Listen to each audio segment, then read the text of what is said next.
नमस्कार हरि प्रेमियों, आपका हमारे YouTube चैनल में स्वागत है। सभी हरि प्रेमियों को जय श्री राम। आज हम आपके लिए लेकर आए हैं श्री तुलसी कृत रामायण जी से श्री सुंदर कांड का संपूर्ण पाठ, जो सरल और हिंदी भाषा में है, जिसे आप आसानी से कर सकते हैं। उससे पहले अगर आप हमारे YouTube चैनल पर नए हैं तो प्लीज़ चैनल को सब्सक्राइब कीजिए और बेल आइकॉन को ज़रूर दबाइए ताकि आप तक हमारे सारे नोटिफिकेशन पहुंच सके।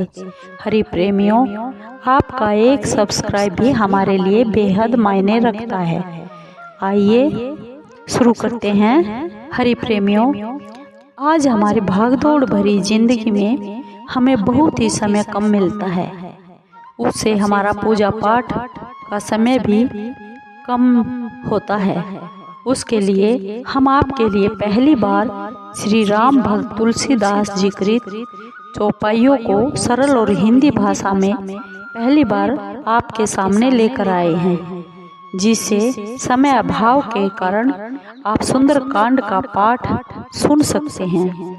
आपने हर रोज अगर ये सुंदर कांड का पाठ सुना तो समझो आपका सुंदर कांड का पाठ हो गया, क्योंकि करने से ज़्यादा सुनने का फल ज़्यादा मिलता है। तो आइए हम शुरू करते हैं सुंदर कांड का पाठ।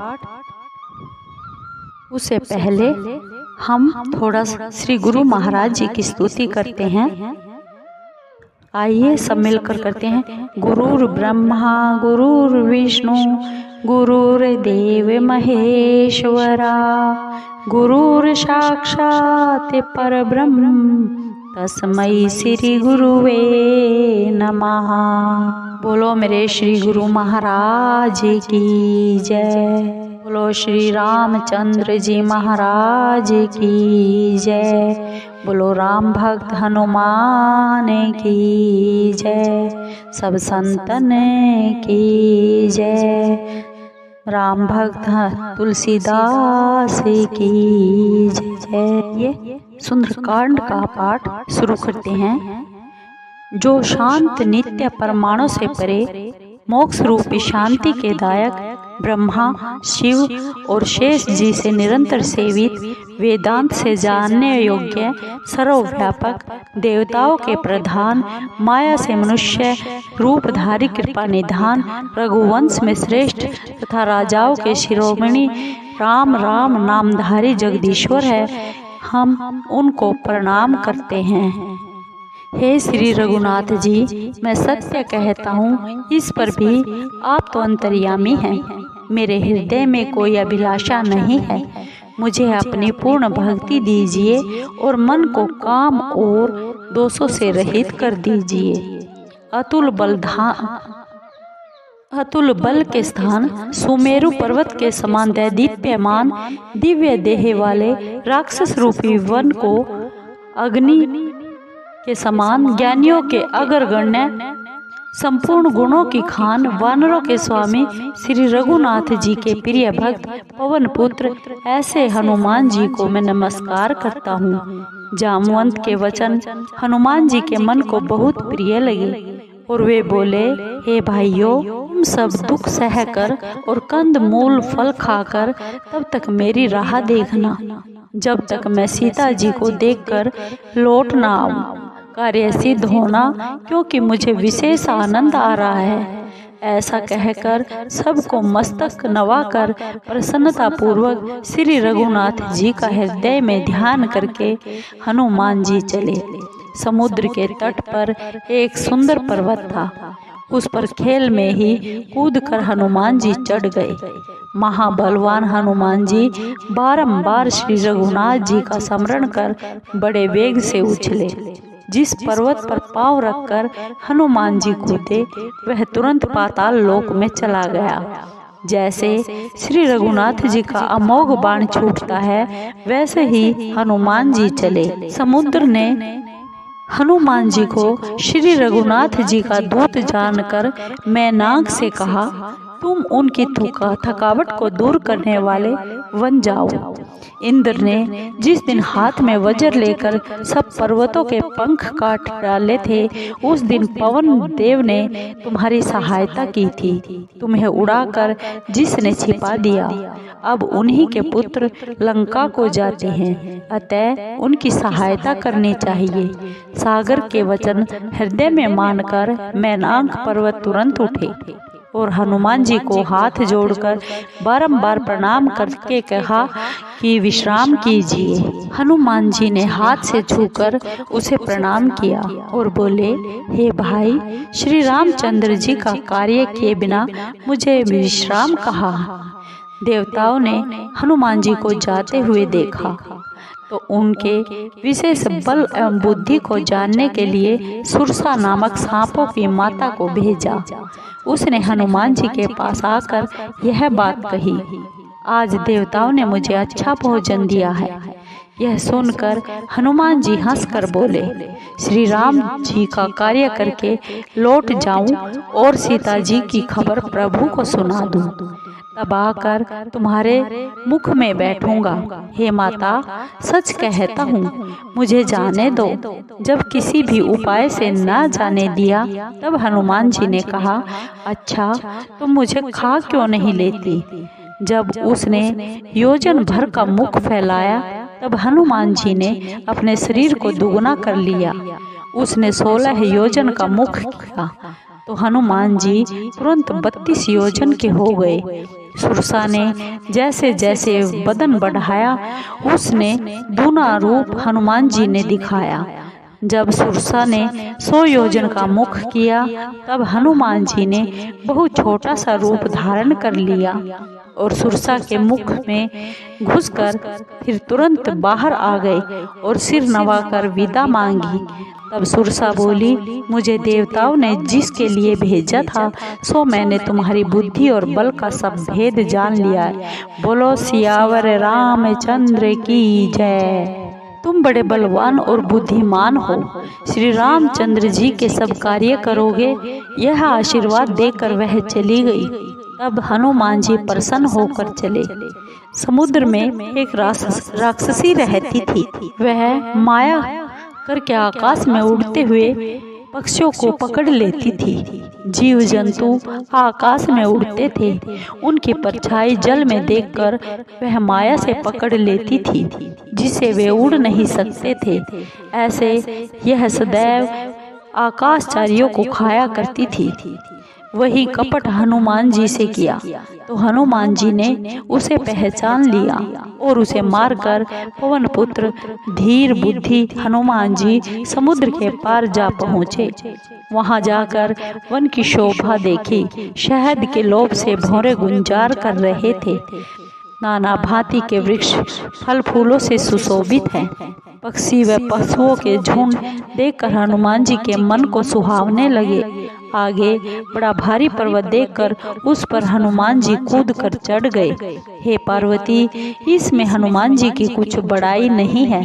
यह सब प्रभु का प्रताप है, जो काल को भी खा लेता है। प्रभु पर चढ़कर हनुमान जी ने लंका देखी। बहुत बड़े किले का वर्णन नहीं किया जा सकता है। वह कोट बहुत ऊंचा है, चारों ओर समुद्र है। सोने के कंगूरे बहुत चमकीले हैं। सोने का परकोट रंग बिरंगी मणियों से जड़ा हुआ है। घर बहुत सुंदर है। चौराहे, बाजार, अच्छी सड़कें और गलियों से सुशोभित नगर बहुत उत्तम रीति से बसा हुआ है। हाथी, घोड़े, खच्चरों के झुंड तथा पैदल और रथों को कौन गिन सकता है। बहुत प्रकार के रूप वाले महाबली राक्षसों की सेना का वर्णन करते नहीं बनता। वन, बाग, बगीचे, फुलवाड़ी, तालाब, कुएं और बावड़ी शोभायमान है। मनुष्य, नाग और गंधर्व कन्याएं अपने रूप से मुनियों के चित्त को मोह लेती है। कहीं पर्वत के समान देह वाले महाबलवान मल्ल गरज रहे हैं और अनेक अखाड़ों में बहुत भांति से लड़ रहे हैं तथा एक दूसरे को ललकार रहे हैं। भयंकर देह वाले योद्धाओं के दल बड़ी सावधानी से नगर के चारों ओर पहरा दे रहे हैं। कहीं राक्षस भैंसे, मनुष्य, गायें, गधे और बकरे भक्षण कर रहे हैं तुलसीदास जी ने इनकी कथा बहुत थोड़ी सी कही है, क्योंकि यह श्री राम जी के बाण रूपी तीर्थ में देह छोड़ अवश्य मोक्ष पाएंगे। बहुत से पहरेदारों को देखकर हनुमान जी ने मन में विचारा कि बहुत छोटा सा रूप धारण कर रात्रि के समय नगर में प्रवेश करूं। हनुमान जी मच्छर के समान रूप धारण कर मनुष्यों में सिंह रूप श्री राम जी का स्मरण करके लंका में चले। वहां लंकिनी नाम की एक राक्षसी रहती थी।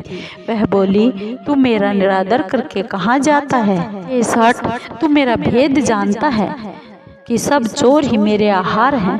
कपि ने उसके एक घूंस मारा, जिसे वह रुधिर वमन करती हुई लुढ़क गई। फिर संभल कर लंकिनी उठी और हाथ जोड़ शंका सहित प्रार्थना करने लगी। रावण को जब ब्रह्मा जी ने वर दिया था, तब चलते समय उन्होंने मुझे यह पहचान बतलाई थी, जब तू बंदर की मार से विकल हो जाए तो जान लेना अब राक्षसों का संहार होने वाला है। हे तात, मेरे बड़े पुण्य भाग्य है, मैं नेत्रों से श्री राम जी के दूत को देख पाई। हे तात, स्वर्ग वह मोक्ष का सुख तराजू के पलड़े में रखा जाए, और जो पल भर के सत्संग का सुख है वह दूसरे पलड़े में रखा जाए, तो सब मिलकर भी सत्संग के बराबर नहीं होते। हृदय में श्री राम जी का स्मरण कर नगर में प्रवेश कर सब कार्य किए जाए, उसको विष अमृत हो जाता है। शत्रु मित्रता करता है, समुद्र गौ के समान हो जाता है, आग ठंडी हो जाती है। हे गरुड़, सुमेरु पर्वत उनको धूल के समान हो जाता है, जिसको श्री राम की कृपा दृष्टि से देखते हैं। बहुत छोटा रूप धारण कर हनुमान जी भगवान का स्मरण कर नगर में घुसे। उन्होंने प्रत्येक घर ढूंढा तो जहां तहां अगणित योद्धा देखे। फिर रावण के महल में गए। वह बहुत ही विचित्र था, जिसका वर्णन नहीं हो सकता। हनुमान जी ने रावण को सोते हुए देखा, परंतु महल में जानकी जी कहीं दिखाई नहीं पड़ी। फिर एक सुंदर भवन देखा, वहां भगवान का मंदिर अलग बना हुआ था। श्री राम जी के धनुष बाण से अंकित उस सुंदर मंदिर की शोभा का वर्णन नहीं किया जा सकता। वहां सुंदर तुलसी के नवीन वृक्ष समूहों को देखकर हनुमान जी बहुत प्रसन्न हुए, परंतु लंका में तो राक्षस समूहों का निवास है, यहाँ सज्जन का वास कहाँ?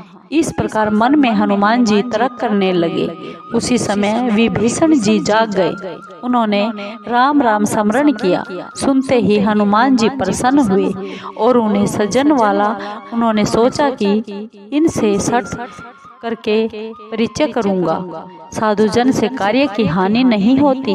ब्राह्मण का रूप धर कर हनुमान जी ने वचन सुनाया। सुनते ही विभीषण उठकर वहां आए, प्रणाम करके कुशल पूछी और कहा, हे विप्र, अपनी कथा समझा कर कहिए। आप क्या हरि भक्तों में से कोई हैं? क्योंकि मेरे हृदय में बहुत प्रीति उत्पन्न हो रही है, अथवा श्री राम जी के चरणों के कोई प्रेमी हैं जो मुझे बड़भागी करने आए हैं। तब हनुमान जी ने सब राम कथा कहकर अपना नाम बताया। सुनते ही दोनों के शरीर पुलकित हो गए और श्री राम जी के गुण समूह स्मरण कर दोनों के मन प्रेम मग्न हो गए। बोलो श्री रामचंद्र की जय। विभीषण बोले, हे पवन पुत्र हनुमान जी, सुनो, हमारा यहाँ रहना ऐसा है जैसे दांतों में बेचारी जीभ रहती है। हे तात, मुझे अनाथ जानकर क्या कभी श्री राम जी मुझ पर कृपा करेंगे? मेरा तमोगुणी राक्षस शरीर है, साधन भी नहीं है, मन में श्री राम जी के चरणों में प्रीति भी नहीं है। परंतु हे हनुमान जी, अब मुझे विश्वास हुआ कि श्री हरि की कृपा के बिना संत नहीं मिलते। जब श्री राम जी की कृपा है तभी तो आपने हट करके मुझे दर्शन दिए हैं।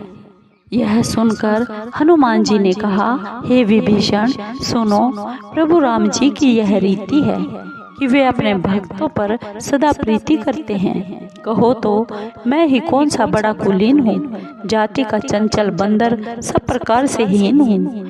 प्रातःकाल जो मेरा नाम लेवे तो उसे भोजन भी न मिले, हे मित्र सुनो, ऐसा तो मैं अधम हूँ, किंतु मुझ पर श्री रघुनाथ जी ने कृपा की है।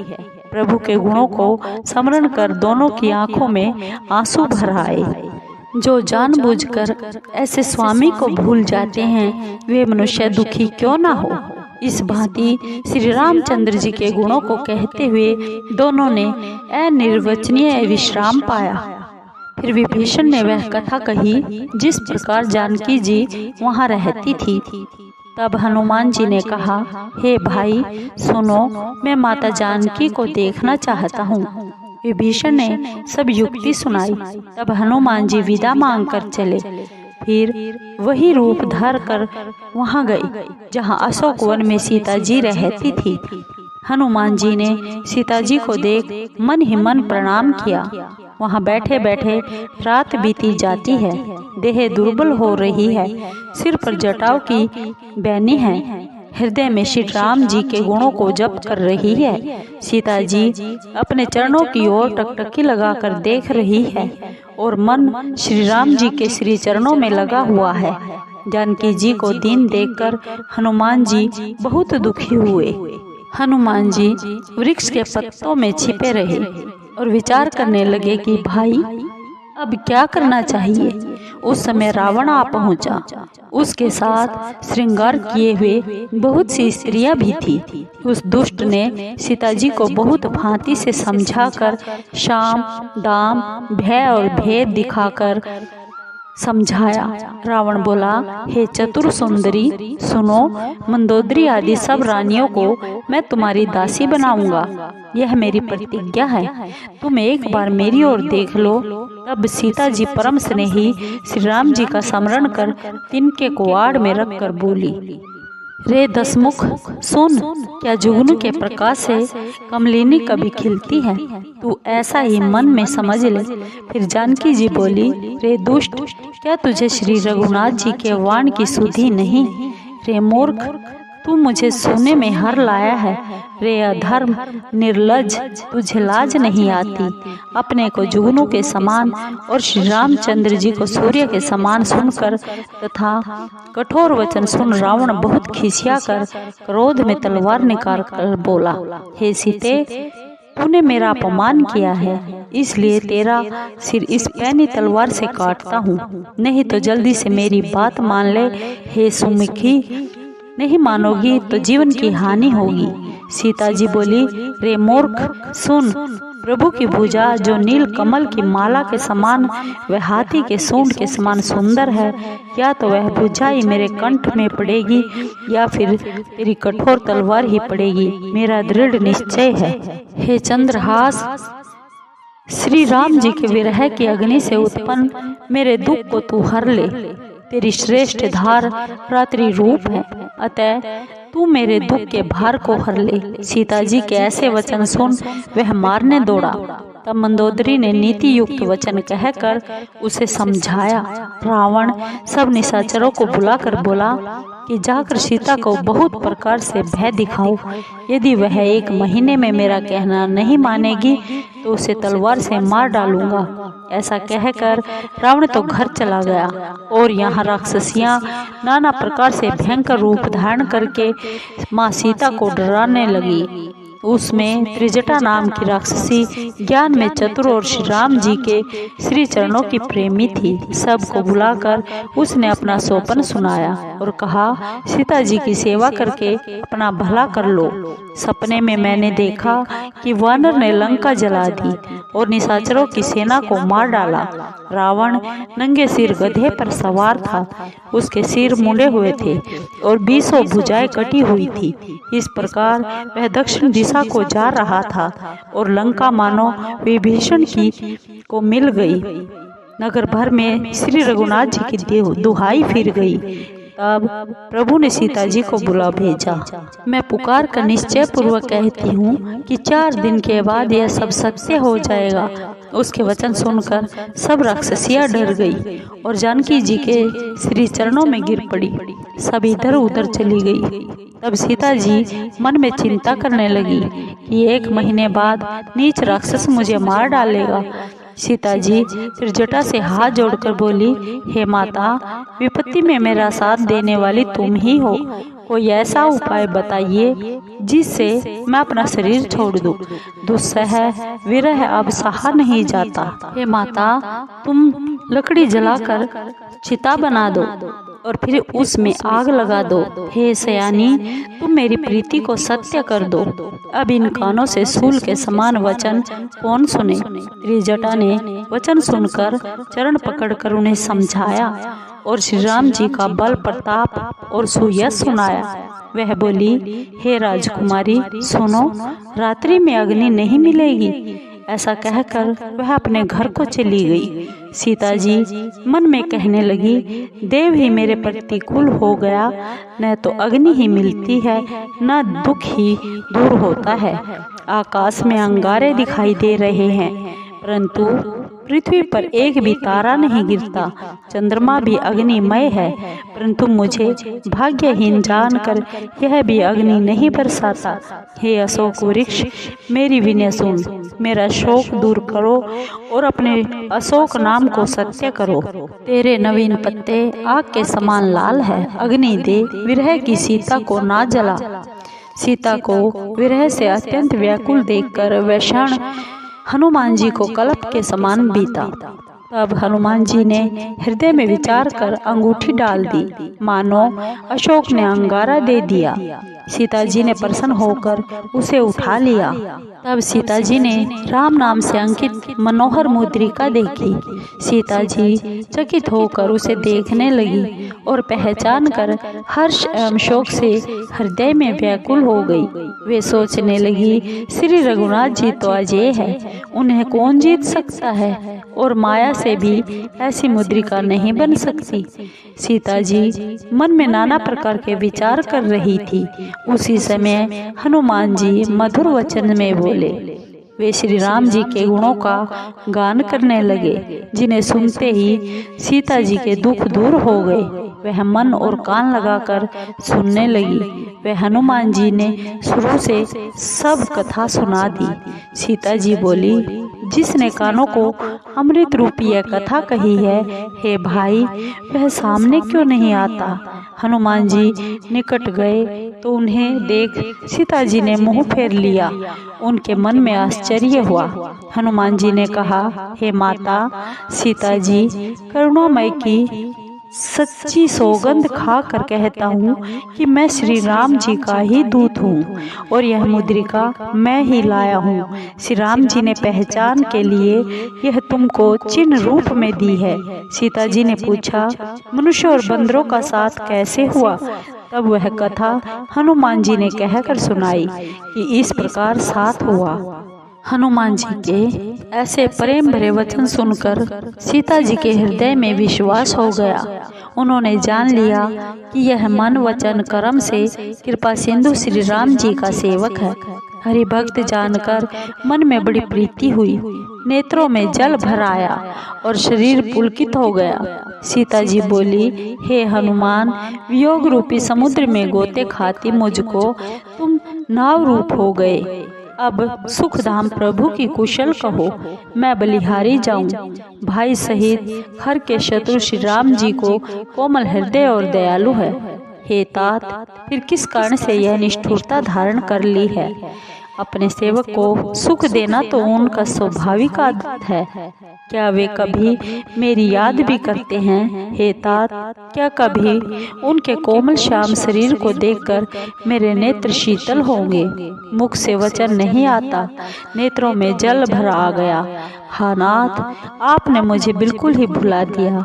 सीता जी को विरह से व्याकुल देखकर हनुमान जी सुंदर और विनय युक्त वचन बोले, हे माता, कृपा निधान प्रभु लक्ष्मण जी सहित कुशल से है, परंतु वे आपके वियोग में बड़े दुखी हैं। हे माता, मन को छोटा ना करिए, उनके हृदय में आपसे दूना प्रेम है। हे माता, अब श्री रघुनाथ जी का संदेश धैर्य पूर्वक सुनिए। ऐसा कहकर हनुमान जी गदगद हो गए और उनकी आंखों से प्रेम आंसू भर गए। हनुमान जी बोले, श्री राम जी ने कहा है कि हे सीते, तुम्हारे वियोग में मुझे सब वस्तुएं विपरीत हो गई हैं। वृक्षों के नए पत्ते अग्नि के समान, रात्रिकाल के समान और चंद्रमा सूर्य के समान तथा कमल वन भालों के वन के समान हो गए हैं। बादल मानो गर्म तेल बरसाते हैं और जो हितैषी थे वे पीड़ा देने वाले हो गए हैं। त्रिविध वायु सांप ही फुसकार के समान हो गई है। कहने से दुख कम नहीं हो जाता है, परंतु किससे कहूँ, यह दुख कोई जान नहीं सकता। मेरे और तुम्हारे प्रेम का तत्व केवल एक मेरा मन ही जानता है। सो वह मेरा मन सदा तुम्हारे पास रहता है। मेरे प्रेम का सार इतने में ही जान लेना। श्री राम जी का संदेश सुन सीता जी प्रेम में मगन हो गई। उन्हें शरीर की भी सुधि नहीं रही। हनुमान जी कहने लगे, हे माता, सेवक को सुख देने वाले श्री रामचंद्र जी का स्मरण करके हृदय में धैर्य धरो। उनकी प्रभुत्व को हृदय में रख मेरे वचनों को सुन व्याकुलता छोड़ दो। राक्षसों के समूह पतंगों के तुल्य हैं और श्री रघुनाथ जी के बाण अग्नि के समान हैं। अतः हे माता, राक्षसों को भस्म हुआ जानकर हृदय में धीरज धरो। हे माता, यदि श्री रघुनाथ जी ने खबर पाई होती तो वे कदापि देर नहीं करते। राम रूपी सूर्य उदय होने पर राक्षसों की सेना रूपी अंधकार कहाँ रह सकता है। हे माता, मैं आपको अभी लेवा ले चलूं, परंतु प्रभु की शपथ है कि उनकी ऐसी आज्ञा नहीं है। अतः हे माता, कुछ दिन और धैर्य धरो। वानरों के सहित श्री रघुनाथ जी यहाँ आएंगे और राक्षसों को मार कर आपको ले जाएंगे। उनका यश नारद आदि तीनों लोकों में गाएंगे। सीता जी बोली, हे पुत्र, सब बंदर तुम्हारे ही समान छोटे होंगे और राक्षस तो बड़े ही बलवान होते हैं। अतः मेरे मन में बड़ी शंका है। यह सुन हनुमान जी ने अपना स्वरूप प्रकट किया। सुमेरु पर्वत के आकार का युद्ध में बड़ा ही डरावना और बलवान शरीर था। तब सीता जी के मन में भरोसा हुआ।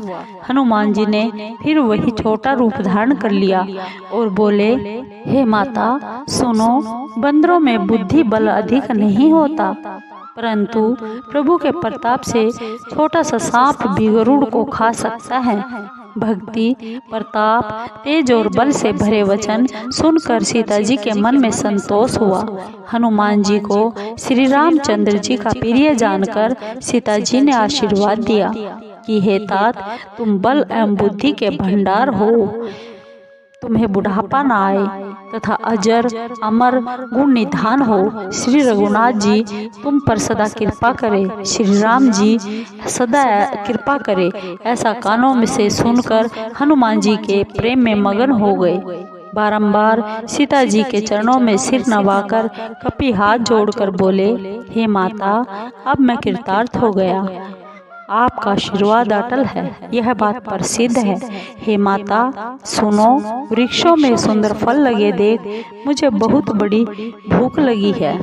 सीता जी बोली, हे पुत्र, इस बगीचे की रक्षा बड़े ही बलवान राक्षस योद्धा करते हैं। हनुमान जी ने कहा, हे माता, यदि आप मन में सुख माने तो मुझे उसका भी डर नहीं है। जानकी जी ने हनुमान जी को बुद्धि और बल में निपुण देखकर कहा, हे तात, जाओ श्री रघुनाथ जी के चरणों को हृदय में रख मीठे फल खाओ। वे सीता जी को सिर नवाकर बाग में घुसे और फलों को खाकर वृक्षों को तोड़ने लगे। वहाँ बहुत से योद्धा रक्षक थे। उनमें से कुछ तो मार डाले, कुछों ने रावण के पास जाकर पुकार की, हे नाथ, एक बड़ा भारी बंदर आया है। उसने अशोक वाटिका उजाड़ दी है, फलों को खाकर पेड़ों को उखाड़ दिया है और रखवालों को मार मार कर पृथ्वी पर डाल दिया है। यह सुनकर रावण ने बहुत से योद्धा भेजे, जिन्हें देखकर हनुमान जी गरजे। कपि ने सब राक्षसों को मार डाला।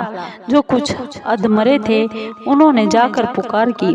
फिर रावण ने अक्षय कुमार को भेजा तो वह असंख्य बड़े बड़े योद्धा लेकर चला। उसको आते देखकर हनुमान जी ने एक वृक्ष उखाड़ कर ललकारा और उसे मारकर बड़े जोर से गरजे।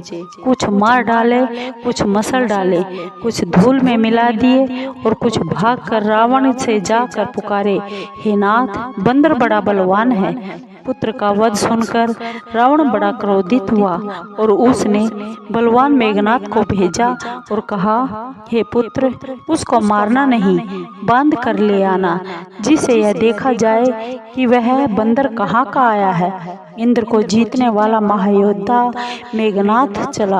भाई का मारा जाना सुन उसे क्रोध आ गया। हनुमान जी ने देखा कि ये महान योद्धा है तो वे बड़े जोर से गरजे और दौड़े। एक भारी वृक्ष उखाड़ कर मेघनाथ के ऊपर प्रहार कर उसका रथ तोड़ उसे रथ से हीन कर दिया। उसके साथ जो बड़े बड़े वीर योद्धा थे उन्हें पकड़कर अपने शरीर से मसलने लगे। उनको मारकर हनुमान जी मेघनाथ से लड़ने लगे, मानो दो गजराज भिड़ गए हो। उसे एक घुसा मारकर हनुमान जी पेड़ पर जा चढ़े और उसे क्षण भर के लिए मूर्छा आ गई। फिर उठकर उसने बहुत सी माया रची, परंतु फिर भी पवन पुत्र हनुमान जी जीते नहीं जाते थे। तब उसने ब्रह्मास्त्र लिया। हनुमान जी ने मन में विचार किया कि यदि इस ब्रह्म अस्त्र को निष्फल करता हूँ तो इसकी अपार महिमा घट जाएगी। उसने हनुमान जी को ब्रह्मास्त्र मारा, परंतु गिरते समय भी बहुत सी सेना का नाश कर दिया। जब उसने जाना कि हनुमान जी मूर्छित हो गए हैं, तब इन्हें नागपाश से बांध कर ले गया। हे पार्वती, सुनो, जिसका नाम जप कर ज्ञानी मनुष्य संसार के बंधन से छूट जाते हैं, उनका दूत भी कहीं बंध सकता है, किंतु स्वामी के कार्य के लिए हनुमान जी ने अपने को बंधा लिया। बंदर का बांधा जाना सुन राक्षस दौड़े और कौतुक के हेतु सभा में आए। हनुमान जी ने रावण की सभा देखी। उसके ऐश्वर्य का वर्णन कुछ किया नहीं जाता। दिग्पाल हाथ जोड़े हुए नम्र भाव से खड़े हैं और डरते हुए सब रावण की भ्रकुटी देख रहे हैं। ऐसे वैभव को देखकर भी हनुमान जी के हृदय में तनिक भी शंका ना हुई, जैसे सर्पों में गरुड़ निशंक रहता है। हनुमान जी को देखकर रावण दुर्वचन कहकर खूब हंसा, परंतु फिर पुत्र का वध याद करके उसके हृदय में बहुत दुख हुआ। रावण ने कहा, हे बंदर, तू कौन है? किसके बल से तूने मेरी वाटिका का नाश किया है? क्या तूने मेरा नाम कभी कानों से नहीं सुना? हे मूर्ख, तू बड़ा निडर दिखाई देता है। तूने किस अपराध से राक्षसों को मारा? रे मूर्ख, क्या तुझे प्राणों का भय नहीं? हनुमान जी बोले, हे रावण, सुन, जिस पर ब्रह्मा के बल से माया ने ब्रह्मांडों की रचना कर डालती है, जिसके बल से ब्रह्मा, विष्णु और महेश तीनों संसार को रचते पालते और नाश करते हैं, और जिसके बल से शेष जिस जंगलों और पर्वतों सहित पृथ्वी को सिर पर धारण करते हैं, जिस ईश्वर ने देवताओं की रक्षा के लिए और तुम्हारे जैसे दुष्टों को दंड देने के लिए नाना प्रकार के रूप धारण किए, जिसने शिवजी के कठोर धनुष को तोड़ा और सब राजाओं के घमंड का नाश कर दिया है, और जिसने खरदूषण, ऋषरा, बाली आदि बड़े बड़े योद्धाओं का वध कर डाला, जिसके बल के लेस मात्र से तूने सब चराचर विश्व को जीत लिया, जिसकी प्यारी स्त्री को तू चुरा लाया है, मैं उन्हीं का दूत हूँ। तुम्हारी प्रभुता को मैं जानता हूँ। तुम सहस्त्र बाहु से लड़े थे और बाली के साथ युद्ध करके तो तुम्हें बड़ा यश प्राप्त हुआ था। हनुमान जी के ऐसे वचन सुनकर रावण ने हंसकर टाल दिया। हे स्वामी, मुझे भूख लगी थी, इसलिए फल मैंने खाए हैं और वानरी स्वभाव से वृक्षों को तोड़ा है। हे दैत्यराज, अपना शरीर सबको प्रिय होता है। कुमार्गी राक्षस मुझे मारने लगे। जिन राक्षसों ने मुझे मारा उनको मैंने भी मारा। इस पर तुम्हारा पुत्र मेघनाथ मुझे बांध कर लाया है। मुझको अपने बांधे जाने की लाज नहीं है। मैं अपने प्रभु का कार्य करना चाहता हूँ। हे रावण, मैं हाथ जोड़कर तुमसे विनती करता हूँ कि अभिमान को छोड़कर मेरी शिक्षा को सुनो। तुम अपने कुल को विचार कर देखो और भक्त भयहारी को भजो, जो देवता, दानव और संसार के सब चराचर को खा जाता है। वह काल भी जिसके डर से डरता है उससे कभी शत्रुता न करो और मेरे कहने से जानकी जी को लौटा दो। खर के शत्रु श्री राम जी प्रणतपाल तथा दया के समुद्र है। शरण में जाने पर तुम्हारे अपराध को भूलकर तुमको अपनी शरण में ले लेंगे।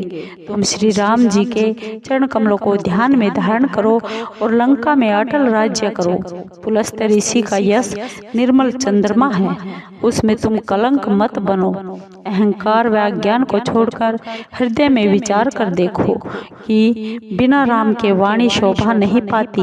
हे देवशत्रु, सुंदर स्त्री अनेक आभूषणों से सुसज्जित होने पर भी बिना वस्त्रों के शोभा नहीं पाती। श्री राम जी से विमुख होकर यश, ऐश्वर्य और संपत्ति पाई हुई भी जाती रहेगी और ना पाने के समान है। जिन नदियों में सोता नहीं होता उनका जल वर्षा के होने के बाद सूख जाता है। हे रावण, सुनो, मैं प्रतिज्ञा करता हूँ कि श्री राम जी से विमुख मनुष्य का रक्षक कोई नहीं है। हजारों शंकर, विष्णु और ब्रह्मा जी भी श्री रामचंद्र जी के शत्रु तुम्हारी रक्षा ना कर सकेंगे। जो अभिमान मोह की जड़ और बहुत से दुखों को देने वाला है उसे तुम त्याग दो और कृपा सिंधु रघुकुल के स्वामी श्री रामचंद्र जी का भजन करो। यद्यपि हनुमान जी ने भक्ति, ज्ञान और वैराग्य से भरी हुई भलाई की बात कही तो भी अभिमानी रावण हंसकर कहने लगा कि यह बंदर तो मुझे बड़ा ज्ञानी गुरु मिला है। हे दुष्ट, तेरी मृत्यु निकट आ गई है और तू उपदेश देने चला है। हनुमान जी बोले, उसका उल्टा होगा, अर्थात तेरी मौत निकट आ गई है।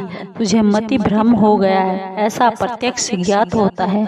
हनुमान जी के वचन सुन रावण बहुत क्रोधित होकर बोला, इस मूर्ख के प्राण ही क्यों नहीं ले लेते। यह सुनकर राक्षस मारने दौड़े। उसी समय मंत्रियों सहित विभीषण जी आ गए। शीश नवाकर और बहुत विनय करके विभीषण ने रावण से कहा, हे महाराज, दूत को मारना उचित नहीं, यह नीति के विरुद्ध है, अतः इसे कोई और दंड दीजिए। सब ने कहा, हे भाई, यह सलाह ठीक है। यह सुनकर रावण हंसकर कहने लगा, अच्छा, इस वानर को अंग भंग करके भेज दो।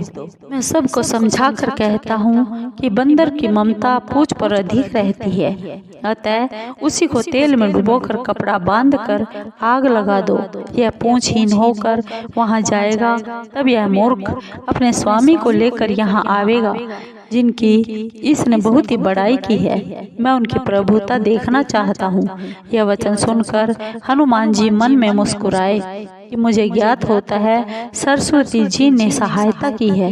रावण के वचन सुन मूर्ख निशाचर वही तैयारी करने लगे। लंका में वस्त्र, घी और तेल नहीं रहा और वीर हनुमान जी ने यह खेल किया, पूंछ बढ़ा ली। नगर के लोग तमाशा देखने आए। वे हनुमान जी को लात घूंसे मारते और हंसी करते। ढोल बज रहे हैं, सब तालियां पीट रहे हैं। हनुमान जी को सारी लंका में घुसाकर पूंछ में आग लगा दी। आग लगी देखकर हनुमान जी ने तुरंत ही बहुत छोटा शरीर कर लिया और कूदकर सोने की अटारियों पर चढ़ गए। देखकर निशाचरों की स्त्रियां डर गई। भगवान की प्रेरणा से उस समय 49 पवन चलने लगे। तब हनुमान जी अट्टहास करके गरजे और बढ़कर आकाश से जा मिले। शरीर बहुत बड़ा था परंतु हल्का था। वे एक भवन से दूसरे भवन पर दौड़कर चढ़ जाते हैं लंका जल रही है, उसमें करोड़ों कराल लपटें निकल रही हैं, जिससे लोग बेहाल हो गए। हाँ बाप, हाँ माता पुकार रहे हैं, इस समय हमें कौन बचाएगा? हमने पहले ही कहा था कि यह बंदर नहीं है, कोई देवता है, बंदर का रूप धर कर आया है। महात्माओं का अपमान करने का फल ऐसा ही होता है। अनाथ के नगर के समान नगर जल रहा है। महावीर जी ने एक क्षण में सारे नगर को जला दिया, केवल एक विभीषण का घर नहीं जला। शिव जी कहते हैं, हे पार्वती, हनुमान जी तो उन्हीं के दूत हैं जिन्होंने अग्नि को बनाया है, इसी कारण वे जले नहीं। हनुमान जी ने सारी लंका को उलट पलट कर जलाया और फिर समुद्र में कूद पड़े।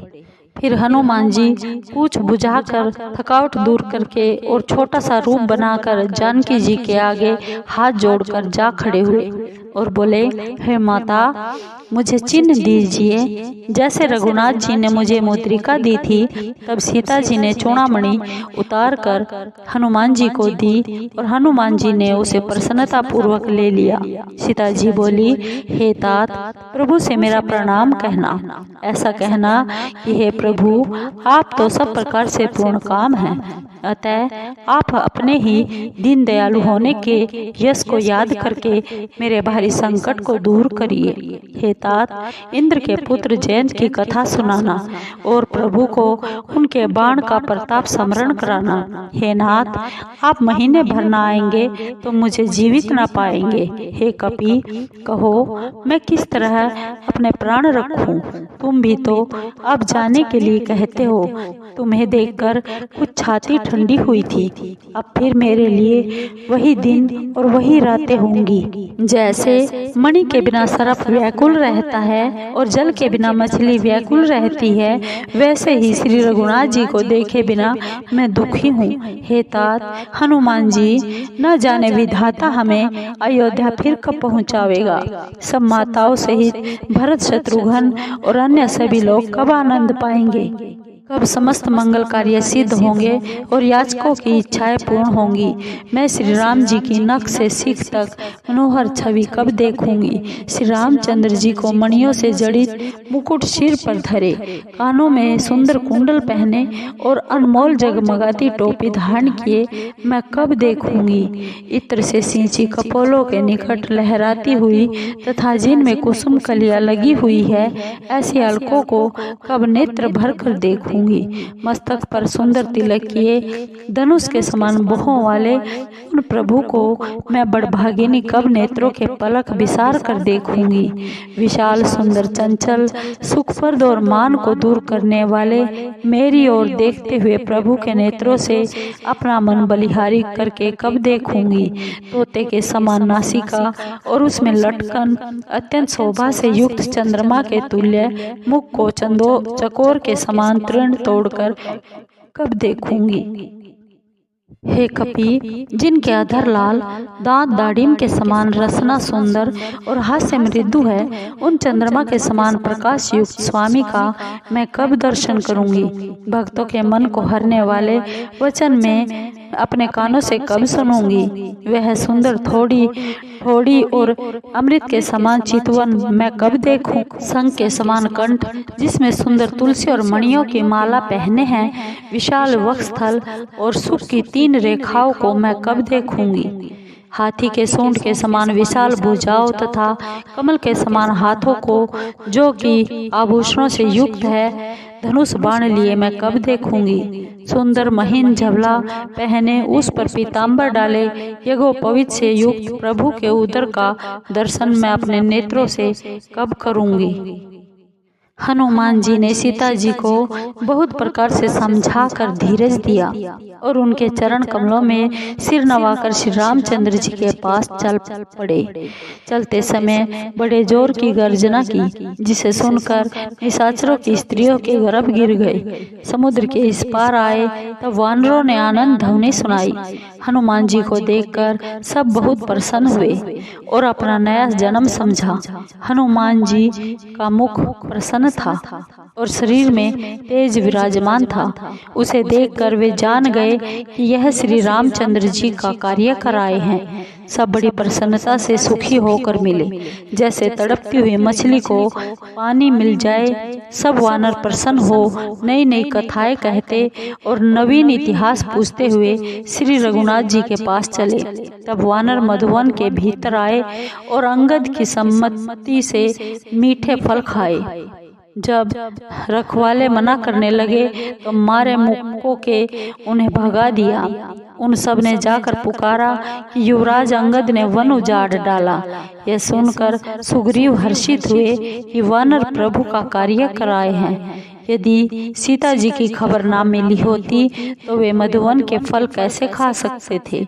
राजा सुग्रीव इस प्रकार मन में विचार कर रहे थे कि सब वानरों का समाज वहां आ गया। सबने आकर चरणों में शीश नवाया। तब वानरराज सबसे बड़े प्रेम से मिले। सुग्रीव ने कुशल पूछी तो वानरों ने कहा, आपके चरणों के दर्शन से ही कुशल है। श्री राम जी की कृपा से विशेष कार्य बना है। हे नाथ, हनुमान जी ने कार्य पूरा किया और सब वानरों के प्राण बचाए।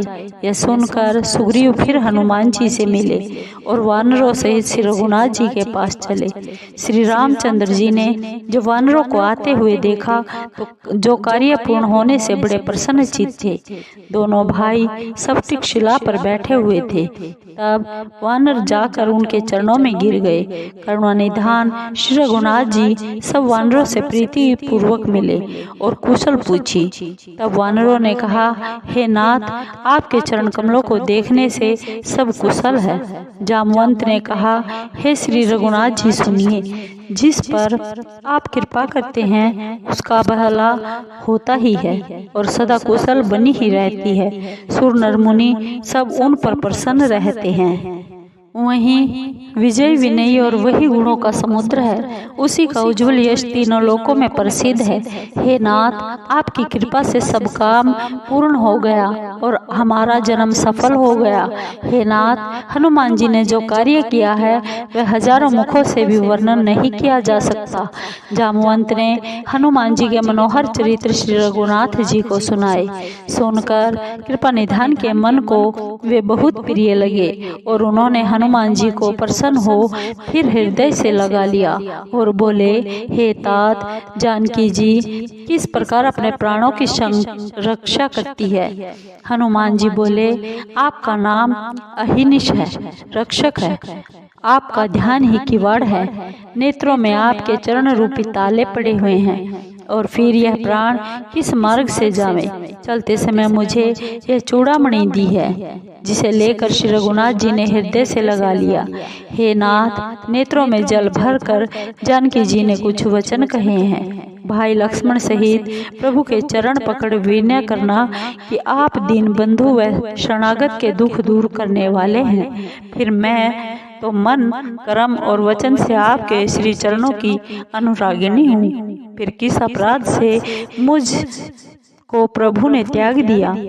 हाँ, एक अपराध मैं स्वीकार करती हूँ। आपके बिछुड़ते ही मेरे प्राण नहीं चले गए। हे नाथ, यह अपराध तो नेत्रों का है, जो प्राणों के निकलने में हट करके बाधा करते हैं। वियोग अग्नि है, शरीर रूवी है, श्वास वायु है। क्षण भर में शरीर जल सकता है, पर नेत्र अपने हितार्थ आपके दर्शन की आशा से जल बरसाते हैं, जिससे विरह अग्नि में भी शरीर जल नहीं पाता। हे करुणा निधान, सीता जी की विपत्ति बहुत बड़ी है। हे दीन बंधु, उसका न कहना ही भला है। हे करुणा निधान, सीता जी का एक एक क्षण एक कल्प वृक्ष कल्प के समान बीत रहा है। हे प्रभु, आप जल्दी चलकर अपनी भुजाओं के बल से इन दुष्टों के बल का नाश करके सीता जी को ले आइए। सीता जी का दुख सुनकर सुख के धाम श्री राम जी के कमल नेत्रों में जल भर आया। वे बोले, मन कर्म वचन से जिन्हें मेरा ही भरोसा है, क्या उन्हें सपने में भी दुख हो सकता है। हनुमान जी ने कहा, हे नाथ, विपत्ति तब ही है जब आपके भजन का स्मरण ना हो।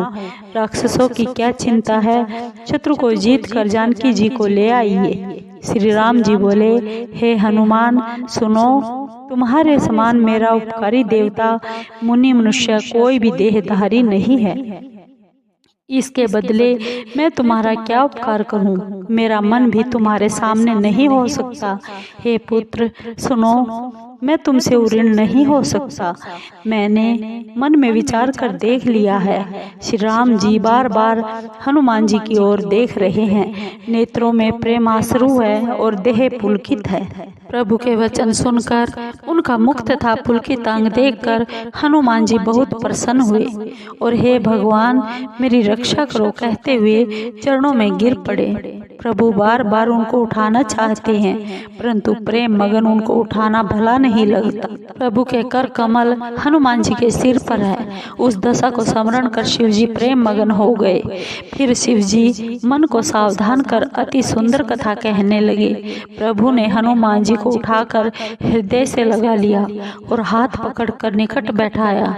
वे बोले, हनुमान यह तो बताओ कि रावण से रक्षित लंका के उस सुदृढ़ किले को तुमने किस प्रकार जलाया? प्रभु को प्रसन्न जानकर हनुमान जी अभिमान रहित वचन बोले, हे नाथ, बंदरों में केवल इतना ही बल होता है कि वह एक डाल से दूसरी डाल पर कूद सके। मैंने जो समुद्र लांघकर सुवर्ण का नगर जलाया और निशाचरों को मार कर अशोक वाटिका उजाड़ दी, हे श्री रघुनाथ जी, यह आपका ही प्रताप है, इसमें मेरी कोई प्रभुता नहीं है। हे नाथ, जिस पर आप प्रसन्न हो उसके लिए कुछ भी दुर्लभ नहीं है। आपके प्रताप से रूई भी अग्नि को भस्म कर सकती है। हे नाथ, सब सुखों को देने वाली निश्चल भक्ति मुझे कृपा करके दीजिए। हे पार्वती, हनुमान जी की अत्यंत सरल वाणी सुनकर प्रभु ने एवं मस्तु कहा। हे पार्वती, जिन्होंने श्री राम जी का स्वभाव जान लिया, उन्हें भजन छोड़कर दूसरी कोई वस्तु अच्छी नहीं लगती। यह कथा जिसके हृदय में आ गई वह श्री रघुनाथ जी के चरणों की भक्ति पा गया। प्रभु के वचन सुन वानरों के समूह कहने लगे, दयालु आनंद श्री राम जी की जय हो, जय हो। तब श्री रघुनाथ जी ने सुग्रीव को बुलाया और कहा कि अब चलने की तैयारी करो। अब देर किस लिए करते हो? शीघ्र ही वानरों को आज्ञा दो। यह लीला देख देवता लोग आकाश से पुष्प बरसा कर प्रसन्न हो अपने अपने घर चले गए। सुग्रीव ने शीघ्र ही वानरों को बुलाया। सेनापतियों के झुंड आ गए। वानर भालुओं में नाना प्रकार के रंग और उनका बल अतुलित है। वे वानर श्री राम जी के चरण कमलों में शीश नवाते हैं। महाबलवान रीछ वानर गरज रहे हैं। श्री राम जी ने वानरों की सेना देखी और कमल नेत्रों से कृपा दृष्टि उन पर डाली। श्री राम कृपा का बल पाकर वानर मानो पंखों वाले बड़े पहाड़ हो गए। श्री राम जी ने प्रसन्न होकर गमन किया तो अनेक सुंदर शुभ शकुन हुए। जिनकी कीर्ति मंगलमय है, उसके गमन पर शकुन होना लीला मात्र है। सीता जी ने भी प्रभु का प्रस्थान जान लिया। मानो वाम अंग फड़क कर कह देते हैं, जो जो शकुन जानकी जी को हुए वही अब शकुन रावण को हुए। सेना चली, कोई उसकी सीमा को नहीं पा सका। अपार वानर भालू गर्जना कर रहे हैं, नख ही उनके हथियार हैं। कोई वृक्ष, कोई पर्वत धारण किए हुए पृथ्वी अथवा आकाश में इच्छा अनुसार जा रहे हैं। वे सिंह नाद करते हैं, दिशाओं के हाथी डगमगा कर चिंघाड़ते हैं। पृथ्वी कांपने लगी, दिग्गज चिंघाड़ने लगे, पहाड़ कांप उठे और समुद्र में खलबली मच गई। गंधर्व, देवता, मुनि, नाग तथा किन्नर बड़े प्रसन्न हुए और सब दुखों से छूट गए। करोड़ों बलवान बंदर इधर उधर गर्जना करते हुए भागने लगे। वे सब, हे प्रबल प्रताप वाले कौशलाधीश श्री राम जी, आपकी जय हो, ऐसा कहकर गुणानुवाद करने लगे। शेषनाग जी उस अपार भार को सह नहीं सकते, इसी कारण बार बार मोहित हो जाते हैं और इसी कारण वे कछुए की कठोर पीठ को बार बार अपने दांतों से पकड़ते हैं। ऐसा करते हुए वे ऐसी शोभा देते हैं मानो श्री राम जी के गमन को परम सुंदर जानकर सर्पराज उनकी अटल एवं पावन कथा को कछुए की पीठ पर अपने दांतों से खोद रहे हैं। इस प्रकार कृपा सिंधु श्री राम जी जाकर समुद्र के किनारे उतरे और बलवान वानर व रीछ योद्धा इधर उधर फल खाने लगे। वह लंका में जब हनुमान जी लंका जलाकर गए तब से निशाचर बड़े भयभीत रहने लगे। सब अपने अपने घरों में बैठकर यही विचार करते हैं कि अब निशाचर वंश के बचने का कोई उपाय नहीं है। जिसके दल का बल वर्णन नहीं किया जा सकता, उसके आने पर नगर की क्या भलाई होगी। दूतों द्वारा नगर वासियों के वचन सुनकर मंदोदरी अत्यंत व्याकुल हो गई। एकांत में मंदोदरी पति के चरण छू हाथ जोड़कर नीति युक्त वचन बोली, हे नाथ, श्री राम जी से वैर छोड़ दो और मेरे अति हितकारी वचनों को हृदय में धारण कर लो। जिनके दूत के कार्य का स्मरण करने से निशाचरणियों के गर्भ गिर जाते हैं। हे नाथ, यदि अपनी भलाई चाहो तो मंत्री को बुलाकर उनकी स्त्री को लौटा दो। हे नाथ, आपके कमल रूपी कुल के लिए सीता दुखदायी शीतकाल की रात्रि के समान आई है। अतः हे नाथ सुनो, बिना सीता को लौटाए महादेव जी व ब्रह्मा जी के हित करने पर भी आपकी भलाई नहीं होगी।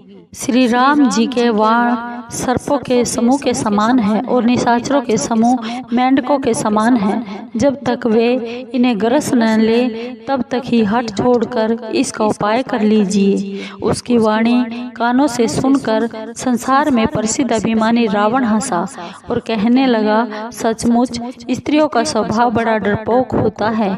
मंगल के समय डरती हो, तुम्हारा मन अत्यंत ही दुर्बल है। यदि यहाँ वानरों की सेना भी आवे तो बेचारे निशाचर उसे खाकर अपना पेट पालेंगे। इसके डर से दिग्पाल भी कांपते हैं। उसकी स्त्री डरे, यह बड़ी हंसी की बात है। रावण ने ऐसा कहकर उसको हंसकर हृदय से लगा लिया और अत्यंत प्रेम दर्शाकर सभा को चला गया।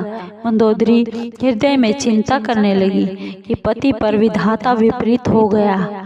सभा में आकर बैठते ही ऐसी खबर मिली कि बंदरों की सेना समुद्र के उस पार आ गई। तब वह मंत्रियों से पूछने लगा कि उचित सलाह कीजिए। तब वे हंसे और बोले, चुप ही रहिए। जब आपने देवताओं और दैत्यों को जीता था तब ही आपको कुछ परिश्रम नहीं हुआ, तो फिर यह मनुष्य और बंदर किस गिनती में हैं? मंत्री, वैद्य, गुरु यदि ये तीनों भय अथवा लोभ से ठकुर सुहाती करे तो राज्य, शरीर और धर्म इन तीनों का शीघ्र ही नाश हो जाता है। वहीं ठकुर सुहाती रावण के यहाँ सहायता कर रही है। मंत्री सुना सुना कर स्तुति करते हैं। अवसर जानकर विभीषण वहाँ आए। उन्होंने भाई के चरणों में सिर नवाया।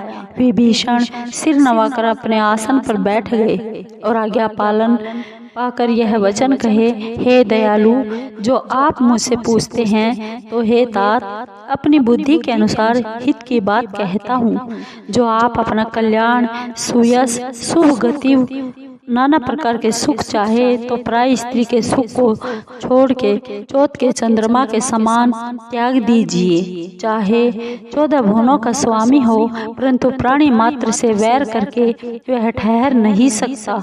जो मनुष्य बड़ा ही गुणी व चतुर हो, पर यदि वह थोड़ा लोभ करे तो उसे कोई अच्छा नहीं कहता।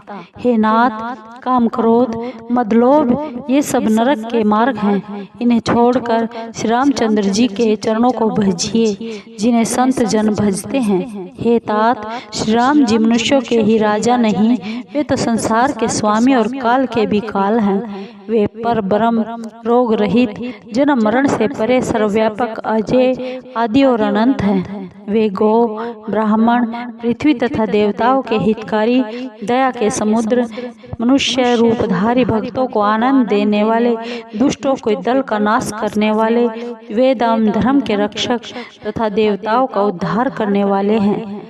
वैर त्याग कर उन्हें मस्तक नवाइए। वे शरणागत के दुख का नाश करने वाले हैं। हे नाथ, उन प्रभु को सीता जी को लौटा दीजिए और बिना कारण ही दया करने वाले श्री राम जी को भजिए। शरण में जाने पर प्रभु उनको भी नहीं त्यागते जिनको सारे संसार से वैर करने का पाप लगा हो, जिनका नाम तीनों पापों का नाशक है। हे रावण, वही प्रभु प्रकट हुए हैं, ऐसा मन में समझो। हे भाई रावण, बार बार चरण लगकर विनय करता हूँ कि मान, प्रतिष्ठा, मोह और अहंकार को त्याग कर श्री राम जी का भजन करो। मुनि पुलस्त्य जी ने अपने शिष्य द्वारा यह बात कहला भेजी है कि सो हे तात, शुभ अवसर पाकर मैंने तुरंत ही स्वामी को कह सुनाई। माल्यवंत नामक बड़ा बुद्धिमान मंत्री था। उसने विभीषण के वचन सुन बहुत सुख माना और कहा, हे तात, आपके भाई नीति शिरोमणि हैं, वह जो कहते हैं उसे हृदय में धारण कीजिए। रावण बोला, दोनों मूर्ख शत्रु की बड़ाई कर रहे हैं, यहाँ कोई है तो इन्हें दूर कर दे। तब माल्यवंत तो अपने घर चला गया और विभीषण फिर भी वहाँ हाथ जोड़े खड़ा रहा। कहने लगा, हे नाथ, वेद पुराण ऐसा कहते हैं कि सुमति कुमति सबके हृदय में रहती है, पर जहाँ सुमति है वहाँ नाना प्रकार की संपत्ति रहती है, एवं जहाँ कुमति है वहाँ अंत में विपत्ति ही आती है। आपके हृदय में तो उल्टी कुमति बसी है, जिसके कारण आप हित को अहित व शत्रु को मित्र समझते हैं। जो सीता निशाचर वंश के लिए काल रात्रि है, उस पर आपकी घनी प्रीति है। हे तात, मैं चरण पकड़कर आपसे मांगता हूँ, आप मेरा दुलार रखिए और सीता जी को श्री राम जी के लिए लौटा दीजिए, जिससे आपका हित न हो। यद्यपि विभीषण ने वेद पुराण और पंडितों से सम्मत नीति कही, परंतु सुनकर रावण क्रोधित हो उठा और बोला, हे मूर्ख, तेरी मृत्यु समीप आ गई है। रे मूर्ख, तू सदा मेरे जिलाए जीता है और तुझे बैरी का पक्ष अच्छा लगता है। रे दुष्ट, यह क्यों नहीं कहता कि संसार में ऐसा कौन है जिसको मैंने अपनी भुजाओं के बल से नहीं जीता। रे मूर्ख, तू मेरे नगर में रहकर तपस्वियों से प्रीति रखता है, उन्हीं से जा मिल और उन्हीं को नीति सिखा। ऐसा कहकर रावण ने लात मारी, परंतु विभीषण ने बार बार चरण पकड़े। हे पार्वती, संतों की यह बड़ाई कि बुराई करने पर भी भलाई ही करते हैं। विभीषण ने कहा, हे तात, आप मेरे पिता के समान हैं, मुझे मारा सो भला ही किया, परंतु श्री राम जी के भजन से ही आपका भला है। विभीषण अपने मंत्री को साथ लेकर आकाश मार्ग में गए और सबको सुनाकर ऐसा कहने लगे, श्री राम जी सत्य प्रतिज्ञा प्रभु है और तुम्हारी सभा काल के वश है। मैं अब श्री रघुनाथ जी की शरण में जाता हूँ, मुझे दोष न देना। ऐसा कहे जैसे ही विभीषण जी चले, वैसे ही सारे निशाचर आयुहीन हो गए। हे पार्वती, साधु पुरुषों का अनादर सब कल्याण का नाश करता है। जिस समय रावण ने विभीषण को त्यागा, उसी क्षण वह अभागा तेजहीन हो गया। विभीषण प्रसन्न होकर मन में नाना प्रकार के मनोरथ करते हुए श्री राम जी के पास चले। मैं जाकर उन श्री चरणों को देखूंगा जो लाल वर्ण के कोमल और भक्तों को सुख देने वाले हैं, जिनका स्पर्श करके ऋषि पत्नी अहिल्या तर गई, जो दंडक वन को पवित्र करने वाले हैं। जिन चरणों को जानकी जी हृदय में धारण करती है, जो कपट मृग के साथ अभागे थे और जो शिव जी के हृदय रूपी सरोवर के कमल है, मेरा हो भाग्य है कि आज मैं उन्हीं को देखूंगा। जिन चरणों की खड़ावों में भरत जी ने मन लगा रखा है, आज मैं इन नेत्रों से उन्हीं को देखूंगा। इस प्रकार के प्रेम सहित विचार करते हुए शीघ्र ही इस पार आ गए। बंदरों ने विभीषण को आता देखकर जाना कि बैरी का कोई विशेष दूत है।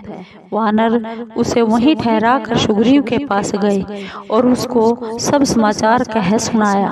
तब सुग्रीव श्री राम जी के पास जाकर कहने लगे, हे श्री रघुनाथ जी, सुनिए, रावण का भाई आपसे मिलने आया है। प्रभु ने कहा, हे मित्र, क्या राय है? सुग्रीव ने कहा, नाथ सुनिए, निशाचरों की माया कुछ जानी नहीं जाती, न जाने यह इच्छानुसार रूप धारण करके किस कारण से आया है। यह मूर्ख हमारा भेद लेने आया है। इस प्रकार मुझे तो यह अच्छा नहीं लगता कि उसे बांध कर रखा जाए। श्री राम बोले, हे मित्र, तुमने नीति तो ठीक विचारी है, परंतु मेरा तो प्रण ही शरणागतों का दुख दूर करना है। प्रभु के वचन सुनकर हनुमान जी बहुत प्रसन्न हुए कि भगवान कैसे शरणागत वत्सल है। श्री राम जी बोले, जो अपने हित को विचार कर शरणागत को त्याग देते हैं, वे नीच मनुष्य पाप रूप हैं। उनको देखने से भी पाप लगता है। जिनको करोड़ों ब्रह्म हत्याओं का पाप लगा हो, शरण में आने पर मैं उसे भी नहीं त्यागता। जो ही जीव मेरे सम्मुख आते हैं, तो ही उनके करोड़ों जन्मों के पाप नष्ट हो जाते हैं। पापी का यह सहज स्वभाव होता है कि उसको मेरा भजन प्रिय नहीं लगता। यदि वह दुष्ट हृदय होता तो क्या वह मेरे सम्मुख आ सकता था। जो मनुष्य शुद्ध तथा सच्चे हृदय के हैं, वे ही मुझे भेजा है, वे ही मुझे प्रिय हैं। कपट और द्वेष भले ही नहीं लगते।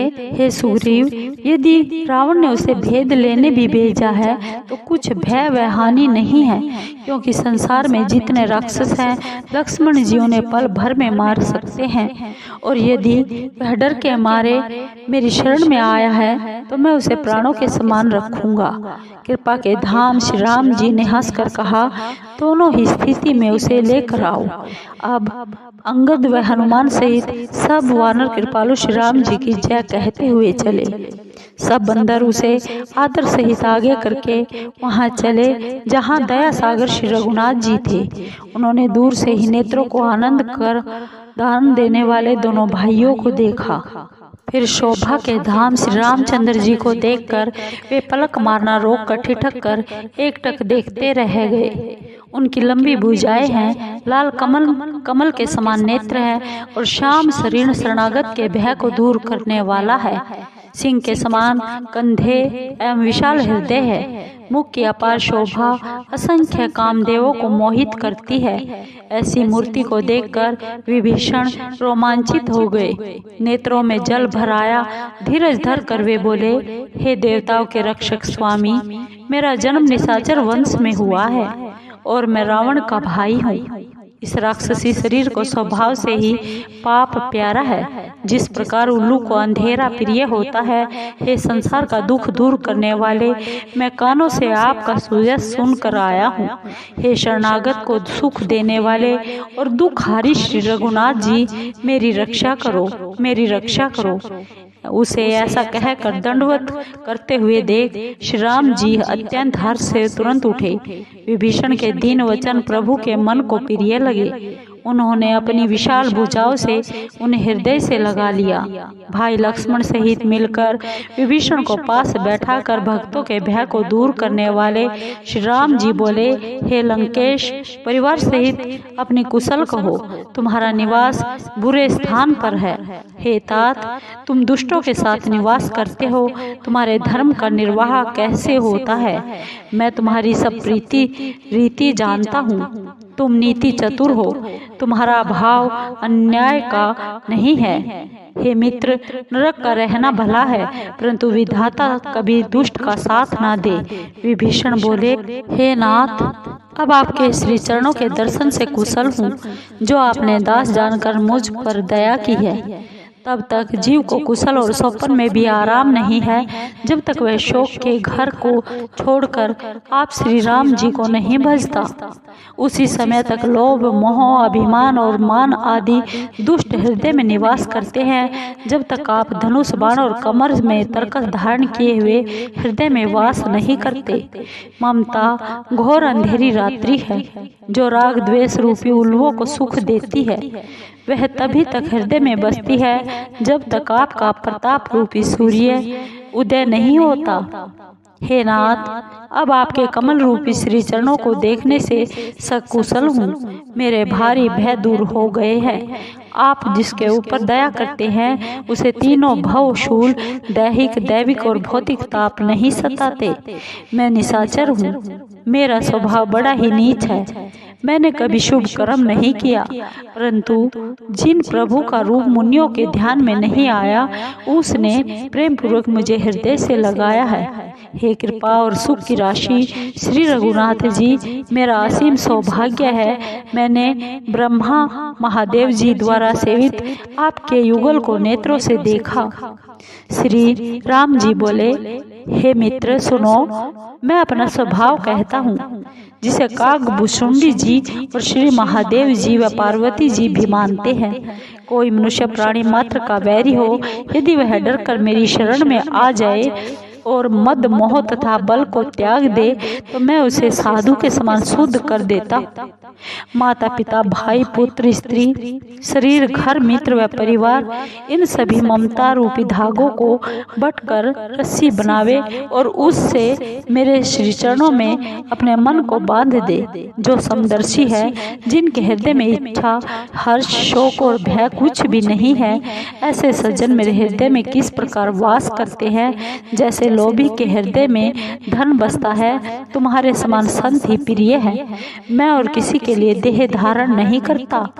जो सगुण के उपासक है, पराय हित में लगे हुए हैं, नीति में चतुर और नियम में दृढ़ है, और जिनका ब्राह्मणों के चरणों में प्रेम है, वे मनुष्य मुझे प्राणों के समान प्यारे हैं। हे लंकेश सुनो, तुम्हारे अंदर उपरोक्त सभी गुण विद्यमान हैं, इससे तुम बहुत प्रिय हो। श्री राम जी के यह वचन सुनकर सब वानरगण कहने लगे, कृपा सिंधु श्री राम की जय हो। विभीषण प्रभु की वाणी को, जो कानों को अमृत के समान है, सुनकर तृप्त नहीं हुए। वे बारंबार चरण कमलों को पकड़ते हैं, अपार प्रेम हृदय में नहीं समाता। हे चराचर के स्वामी, हे शरणागत रक्षक, हे अंतर्यामी सुनिए, मेरे हृदय में पहले कुछ इच्छा थी, सो आपके चरणों की प्रीति रूपी नदी में बह गई। हे कृपालु, अब आप अपनी पवित्र भक्ति, जो शिव जी के मन को सदैव भली लगती है, मुझे दीजिए। प्रभु ने एवं अस्तु कहकर समुद्र का जल मंगवाया और कहा, हे मित्र, यद्यपि तुम्हें इच्छा नहीं है, परंतु मेरा दर्शन संसार में निष्फल नहीं होता। ऐसा कहकर श्री राम जी ने विभीषण को राज तिलक कर दिया।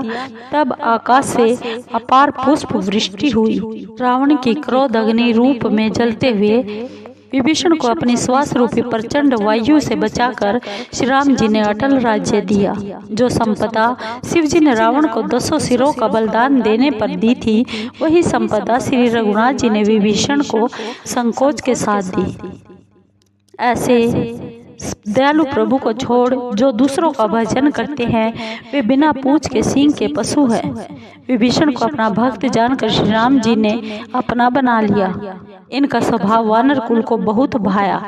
फिर सर्वज्ञ सबके हृदय में बसने वाले, सर्वरूप सबसे रहित उदासीन राक्षस का कुल का नाश करने के लिए मनुष्य रूप धारण करने वाले श्री रामचंद्र जी नीति का पालन करने वाले वचन बोले, हे सुग्रीव, हे विभीषण सुनो, यह अथाह समुद्र किस प्रकार से पार किया जाए। सर्प मगर और नाना प्रकार की मछलियों से भरा हुआ यह अथाह समुद्र सब प्रकार से दुरस्त है। तब विभीषण ने कहा, हे श्री रघुनाथ जी, यद्यपि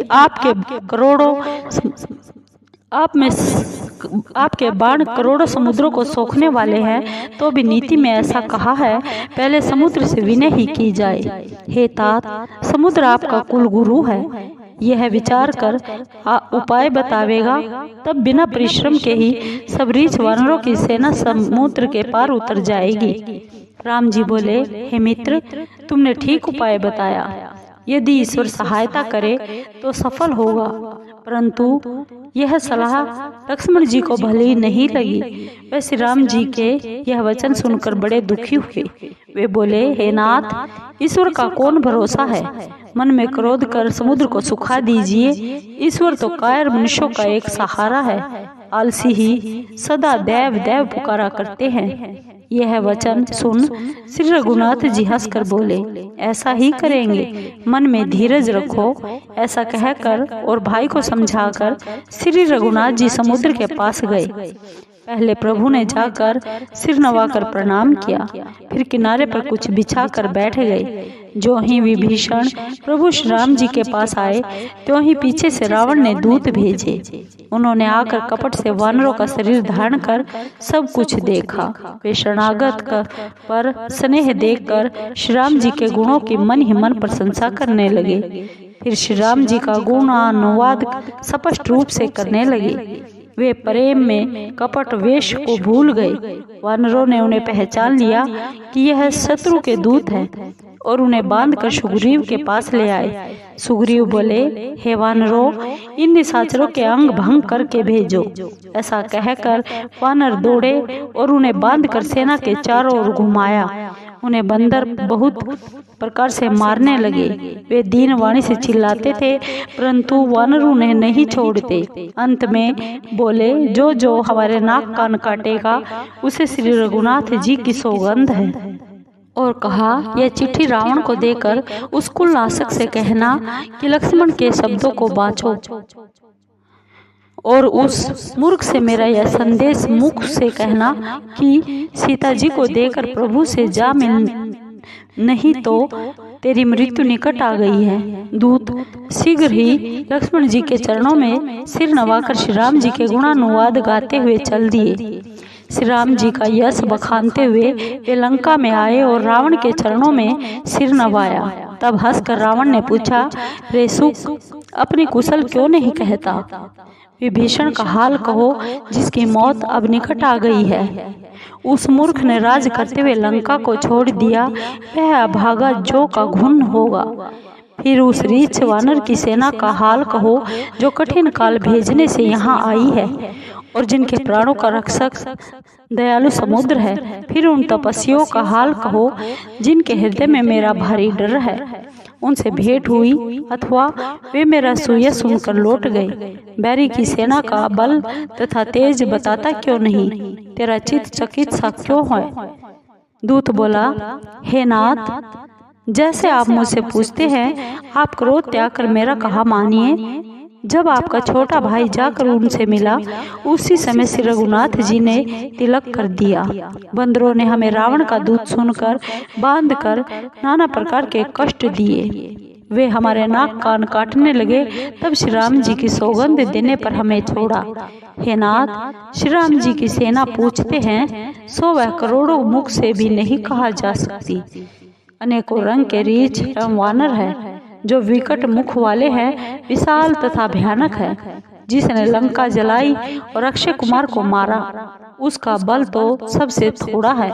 बड़े बड़े नामी योद्धा हैं, उनमें असंख्य हाथियों का बल है तथा वे विशाल शरीर वाले हैं। द्विद, मयंत, नल, नील, अंगद, विकटाक्ष, दधिमुख, केहरी, कुमुद, गरुड़ तथा बल की राशि जामवंत इत्यादि।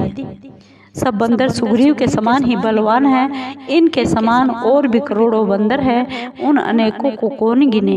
हे नाथ, मैंने कानों से सुना है कि 18 पदम तो बंदरों के सेनापति। उस सेना में ऐसा कोई भी बंदर नहीं जो आपको युद्ध में ना जीत सके। वे सब मारे क्रोध के हाथ मल रहे हैं, परंतु श्री रघुनाथ जी की आज्ञा नहीं देते। वे समुद्र को सांपों तथा मछलियों सहित सुखा सकते हैं या विशाल पर्वतों से भरकर उसे पाट देंगे। सब वानर ऐसा कहते हैं कि रावण को मसल कर धूल में मिला देंगे। स्वाभाविक ही निडर वानर गर्जना करते हैं तो ऐसा मालूम होता है मानो लंका ग्रसना चाहते हैं। सब बंदर भालू सहज ही रणधीर है और फिर उनके सहायक श्री राम जी है। वे तो हे रावण, करोड़ों कालों को भी जीत सकते हैं। श्री राम जी के तेज बल व बुद्धि की बड़ाई को लाखों शेष जीव भी वर्णन नहीं कर सकते। एक ही बाण से सैकड़ों समुद्र सूख सकते हैं, परंतु नीति में चतुर उन्होंने अपने आप के भाई से सलाह पूछी। उनके वचन सुनकर वे समुद्र से रास्ता मांग रहे हैं। उनके मन में दया है। दूत के ऐसे वचन सुन रावण बहुत हंसा और कहने लगा, जब ऐसी बुद्धि है तब तो वानरों को सहायक बनाया। स्वाभाविक डरपोक विभीषण के वचन मानकर समुद्र से बालकों की सी हठानी है। अरे मूर्ख, तू व्यर्थ बड़ाई क्यों करता है? शत्रु की बुद्धि बल ही था मैंने पाली। जिसके विभीषण सरी के डरपोक मंत्री है, उसको विजय और यश कहाँ है? दुष्ट के ऐसे वचन सुनकर दूत को बड़ा क्रोध आया। तब उसने अवसर जानकर चिट्ठी निकाली और कहा, हे नाथ, श्री राम जी के छोटे भाई ने यह चिट्ठी दी है, इसे पढ़कर आप छाती ठंडी कर लीजिए। रावण ने हंसकर पत्र बाएं हाथ से ले लिया और मंत्री को बुलाकर उसे पढ़वाने लगा। पत्र में लिखा था, हे मूर्ख, तू बातों से अपने मन को प्रसन्न करके कुल का नाश न कर। राम जी से विरोध करने पर ब्रह्मा, विष्णु और महेश की शरण में जाने पर तू नहीं बच सकता। या तो अभिमान छोड़कर अपने भाई विभीषण की तरह प्रभु के श्री चरणों में भ्रमर हो जा, या हे दुष्ट, श्री राम जी के वाण रूपी अग्नि में अपने कुल सहित पतंगा हो जा। पत्र सुनकर रावण मन में डरा, परंतु हंसकर सबको सुनाकर बोला, जैसे कोई मनुष्य भूमि पर पड़ा हुआ आकाश को छूने की आशा करे, वैसे ही इस छोटे तपस्वी के वचन की चातुरी है। तब सुख कहने लगा, हे नाथ, पुत्र की बातें सत्य हैं। अपने अभिमानी स्वभाव को छोड़कर विचार कीजिए, क्रोध को त्याग कर मेरा वचन सुनिए। हे नाथ, श्री रामचंद्र जी से विरोध छोड़ दीजिए। यद्यपि श्री रामचंद्र जी सब लोगों के स्वामी हैं, तो भी उनका स्वभाव बहुत ही कोमल है। वे मिलते ही तुम्हारे ऊपर बड़ी कृपा करेंगे और अपराध को अपने हृदय में नहीं रखेंगे।